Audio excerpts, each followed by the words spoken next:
Chilli powder అన్ని రకాల వంటలకు పచ్చళ్లకు సరైన chilli powder. No colour no chemicals. How was your experience meeting Prabhas first time? అప్పటికేం తెలియదు కదా, అందరు కొత్త వాళ్ళు. అంటే నేను నా ఫస్ట్ సినిమా ఏదైతే నా ఎక్స్పీరియన్స్ ఉంటుందో సేమ్ అంటే ఒక నైవ్గా అమాయకంగా ఎవరేదో చెప్తున్నారు ఏంటి. ప్రభాస్ కూడా సత్యానంద్ గారి దగ్గర స్టూడెంట్ యాక్చువల్లీ. అవును. సో అలాగా అప్పుడు తను వచ్చినప్పుడు అలా ఉండేవాడు. బట్ తను మంచి పర్సనాలిటీ అండ్ అంటే తను వాక్ చేసినప్పుడే నాకు అనిపించేది, ఓ మ్యాన్ అసలు ఎంత మ్యాన్లీగా ఉంది తిని వాక్ అనేది. నాకు అప్పుడు ఒక మారుతి కారు ఉండేది అనమాట. షార్ట్ గ్యాప్లో వచ్చి తను కార్లో పడుకునేవాడు. అంటే రాత్రంతా అంటే ఈ షూటింగ్ టైర్డ్నెస్ తోటి ఇంకొక 2 గంటలు పడుకొనిస్తే బాగుండు కదా అంటూ ఉండేవాడు అనమాట తను. So yeah, that was a wonderful experience. ఎలా అనిపిస్తుంది అంటే today he's one of the biggest pan world super star. ఇప్పుడు if you met him Ravi garu, would you have the same vibe? Because you sort of started off together. ఇద్దరికి ఈ మధ్య అంత పరిచయం ఉంటుందంటారా? I don't know. You don't know. You haven't probably been in that situation yet. So Eshwar తర్వాత క్యా హువా? ఈశ్వర్ తర్వాత అందులో నెగిటివ్ రోల్ చేసిన తర్వాత వైవిఎస్ చౌదరి గారు సీతయ్య అని చెప్పి హరికృష్ణ గారితో ఒక సినిమా చేస్తా ఉన్నారు. అవును, సీతయ్య తెలుసు కదా. సీతయ్య ఎవరి మాట విండు, సీతయ్య మేము వాడుకుంటాం. కానీ నేను సీతక్క అని మార్చుకున్నా నా గురించి. ఓకే. సో ఆ సినిమాలో ఒక సిమిలర్ నెగిటివ్ రోలే. బట్ ఆ నెగిటివ్ రోల్తో పాటు ఒక వండర్ఫుల్ సాంగ్ అండి, కీరవాణి గారు కంపోజ్ చేసిన సాంగ్, ఆదిశంకర్లో సౌందర్య లహరి అని చెప్పి ఒక సాంగ్. ఆ సినిమా దట్ హ్యాపెండ్. దీని తర్వాత Eeshwar led to that Seethayya. And after Seethayya my next నా అంతటికి నేనుగా సాధించుకున్న సినిమా ఘర్షణ అనమాట. మళ్ళీ ఆడిషన్స్కి వెళ్ళి. Yeah, correct. Yeah, so that was in 2004 I think. Exactly. మీకు ఉన్నారా అసలు ఇండస్ట్రీ తోటి సంబంధం ఉందా? 2004 లేదు, యాక్చువల్లీ అప్పుడే వచ్చాను. I just come in. Okay. యాంకర్గా జర్నలిస్ట్గా జాయిన్ అయ్యాను TV9 2003లో. ఓకే. సో బట్ అప్పుడు ఐ థింక్ ఘర్షణ చాలా మంచి వెంకటేష్ గారి.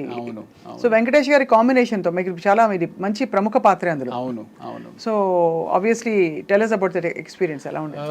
అంటే ఫస్ట్ డే మేము ఇక్కడ ఫిల్మ్ నగర్లో ఏదో బిల్డింగ్ మీద చేస్తూ ఉన్నాం అనమాట. అది ఎన్కౌంటర్ అయితే ఆయన వచ్చారు కంప్లీట్ టైట్ షర్ట్స్ తోటి. ఐ మీన్ చిన్నప్పటి నుంచి ఏంటబ్బా ఏం చేస్తారా అలా సేమ్ ఎగ్జాక్ట్లీ అలాగే అనుకుంటే అలా అనుకుంటే వచ్చి రెడీగా షార్ట్ రెడీగా చేసేద్దామా అని చెప్పేసి హడావిడికి వస్తే. బట్ నాకేంటి అంటే చిన్నప్పటి నుంచి ఒక పెద్ద స్క్రీన్ మీద ఒక విగ్రహాన్ని చూస్తున్న విగ్రహం ముందుకు వచ్చింది అనుకోండి, ఎలా ఉంటుంది.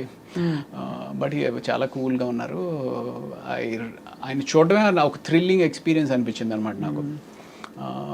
దెన్ నాకు అది that was the first day. అక్కడి నుంచి రోజు షూట్ చేస్తూ ఉన్నాము. అండ్ దెన్ శ్రీలంక వెళ్ళి ఆ ఎపిసోడ్ చేసాము. ఆ శ్రీలంకలో బోట్ మునిగిపోయింది. మేము యాక్చువల్లీ ఏదైతే ఆ హౌస్ ఉంటుంది, if you remember that movie, ఆ హౌస్ ఉంటుంది వెంకటేష్ గారు ఆ సీన్ హీరోయిన్ది ఒక హౌస్ ఉంటుంది అనమాట. ఆ హౌస్కి ఒక బోట్లో ఒడ్డు నుంచి ఆ ఇంటికి వెళ్ళి అక్కడ షూటింగ్ చేసుకుని మళ్ళీ ప్యాకప్ తర్వాత ఇటు వచ్చేయాలి. సో ఈ బోట్ ఏదైతే ఉందో అది టెంపరీగా తయారు చేసిన బోట్ అనమాట.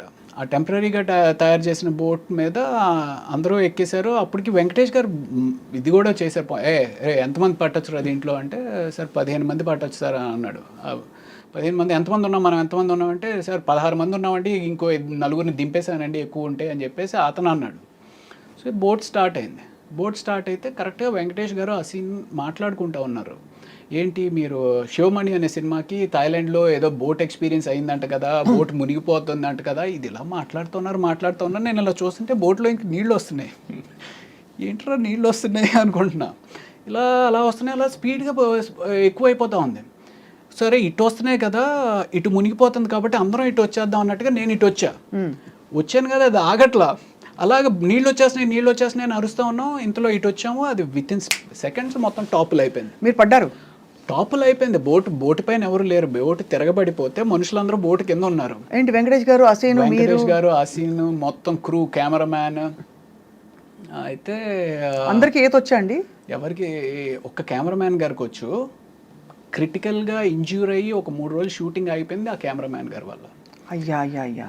ఎందుకు అంటే మేమందరం ఆ బోట్ ఎప్పుడైతే తిరగబడిపోయిందో, లక్కీగా ఏంటంటే బోట్ మునగల, తిరగబడిపోయి ఇట్ వాస్ హోల్డింగ్ అనమాట. సో ఎవరికాళ్ళు బోట్ పట్టుకుని నిలబడ్డాం. ఈ కెమెరామ్యాన్ అనే అతను లోపల ఎక్కడో ఆయన షర్ట్ దేనికో హుక్ అయిపోయి ఉంది. సో సో అందరూ వచ్చారు. అసిన్ వాళ్ళ ఫాదరు అవును కెమెరామ్యాన్ అంటే అదిగో అక్కడ కాల్ కనపడుతుంది అని చెప్పి పూల్ చేస్తుంటే రావట్లా. మొత్తానికి లాగి పైకి ఎక్కిస్తే ఆయనకి స్పృహ లేకపోయేటప్పటికి సిపిఆర్ చేసి ఆయన మీరు కాపాడారు కదా Yeah. అమ్మయ్య డాక్టర్ చదివినందుకు మీరు అదో తృప్తి నిజంగానే. ఇప్పుడు అయిపోయింది కాబట్టి నవ్వుకుంటున్నామండి. అవును. But imagine what could have happened. Correct. Was it very deep ఇది లేదు అంటే 30 feet it was 30 feet 30 feet చాలండి. మనం ఎంత ఉంటాం, ఎంత కష్టపడినా కూడా 6 గంటలు ఉండం కదా. అంతే, మనకేం పెద్ద డీప్ అవసరం లేదు. ఒక 7 అడుగులు ఉంటే చాలు పోవడానికి. అదే అది 7 అడుగులు కూడా అవసరం. ఆ బోట్ ఇప్పుడు షర్ట్ని పట్టుకుంది, పైకి రాలేకపోతే చాలు కదా. అది 5 అడుగుల్లో పైకి రాలేకపోయినా అయిపోయి ఉండేది. ఇట్స్ వెరీ స్కేరీ అండి, very scary. Correct. After that ఏంటి, did you suspend the shoot? లేదు, ఒక 1 day బ్రేక్ ఇచ్చారు. ఆ తర్వాత అప్పుడు డిసైడ్ అయిపోయి ఉంటారు, హర్ షూటింగ్ మే ఏక్ డాక్టర్ హోనా చాహియే అని. ప్రాబబ్లీ అలాంటి ఎక్స్పీరియన్స్ ఇంకొకసారి కూడా అయింది. బట్ కాదు, ఆయనకు సిపిఆర్ చేశారా మీరు? నేను చేయలేదు. ఆ కెమెరా అసిస్టెంట్ కెమెరామ్యాన్ ఒక అతను ఉన్నాడు, అతను చేశాడు. మీరు డాక్టర్ కదా. అంటే నేను అప్పటికి ఇంకా పైకి రాలా, నేను ఇంకా ఇదే ఉన్నాను. అతన్ని తీసుకొచ్చి చేస్తున్న టైంలో ఆయన అన్కాన్షియస్ అయిన వ్యక్తి మళ్ళీ కాన్షియస్ అయిన తర్వాత సడన్గా భయపడిపోయి ఆ అసిస్టెంట్ కెమెరామ్యాన్ లిప్ ఏదైతే ఉందో ఆయన దాన్ని పట్టుకుని కొరికేశారు. అంటే ఆయన ఈ అసిస్టెంట్ కెమెరామ్యాన్ ఇంజూర్ అయ్యాడు ఈయన కన్నా. ఆయన లిప్ కొరికేశారా? అంటే తెలియదు, అంటే సడన్గా ఒక షాక్లోకి వెళ్ళిపోయి ఆ షాక్ నుంచి బయటకు వచ్చేటప్పటికి ఆయనకి ఏం అర్థం లేదు అనుకుంటా, బట్ మనం కొరికేసి అలా గట్టిగా పడేసుకున్నారు. అలా అవుతుందండి?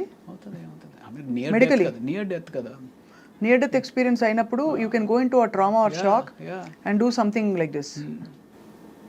బాబోయ్. సో అది అసలు స్కేరీ, వెరీ వెరీ స్కేరీ అండి. కరెక్ట్.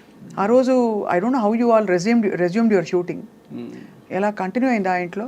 ఆ రోజు అవ్వలేదు, నెక్స్ట్ డే గ్యాప్ ఇచ్చి ఆయన కంప్లీట్గా రికవర్ అయిన తర్వాత కెమెరామెన్ రాజశేఖర్ గారు, ఆయన పేరు రాజశేఖర్ గారు రికవర్ అయిన తర్వాత ఆ తర్వాత రోజు నుంచి మాల్ యాజ్ ఇట్ ఈస్. దెబ్బతో ఇంకా అసలు థాయిలాండ్ వద్దు, షూటింగ్ వద్దు, అది శ్రీలంక, అదే శ్రీలంక వద్దు, షూటింగ్ వద్దు, బోట్ వద్దు అనుకుంటారు ఎవరైనా అనుకుంటారు.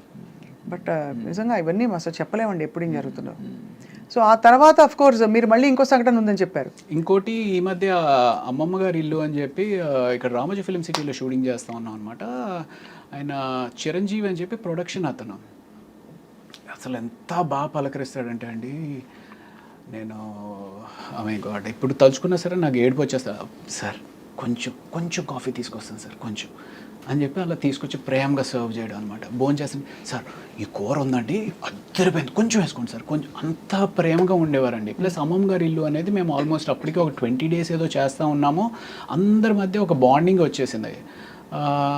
ఆయన ఇలాగ మాకు సర్వ్ చేస్తూ ఉన్నాడు. సర్వ్ చేస్తా కూడా అన్కాన్షియస్ అయిపోయాడు. అన్కాన్షియస్ అయిపోతే ఇదేంటి ఇలా అన్కాన్షియస్ అయిపోయాడని చెప్పి నేను వెళ్ళి పరిగెత్తుకుని చూస్తున్న అతనికి చెయ్యి ట్విస్ట్ అయిపోతుంది.